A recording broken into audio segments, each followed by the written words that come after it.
Contraintes avec les esquisses.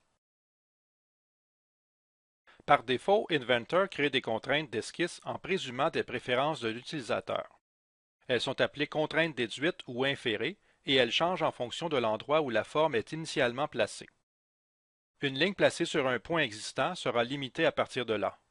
Une ligne placée à proximité de l'horizontale sera placée à l'horizontale, et ainsi de suite. Inventor affiche les contraintes déduites dès que la forme est dessinée. Afin de consulter les contraintes existantes, cliquez sur le bouton Afficher toutes les contraintes situé au bas de l'écran ou appuyez sur F8. Toutes les contraintes seront visibles et en glissant le curseur au-dessus d'une fonction, l'assistant apparaîtra, le cas échéant. Pour supprimer une contrainte, sélectionnez-la et appuyez sur Supprimer. On peut également y arriver par un clic droit puis choisir Supprimer.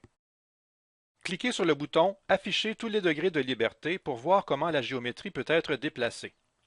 De nombreux types de contraintes existent, et elles peuvent être ajoutées une fois la géométrie dessinée. Une ligne verte indique une ligne sans contrainte, qui peut être déplacée. Lorsque la géométrie est entièrement contrainte, la ligne devient bleue. Pour ajouter une contrainte définie par l'utilisateur, choisissez la contrainte souhaitée, puis choisissez la géométrie où elle sera appliquée. En fonction de ce sur quoi les contraintes sont appliquées, elles peuvent être relatives à une autre pièce de géométrie ou relatives au système de coordonnées. Par exemple, une ligne entière peut être verticale, mais un point de cette ligne peut également être limité à la verticale en fonction d'un autre point, donnant un résultat très différent. Selon l'orientation du système d'axe, une contrainte horizontale peut ne pas produire une ligne visuellement horizontale à l'écran. Pour cette raison, dans certains cas, Inventor montre un aperçu de ce que la contrainte va produire.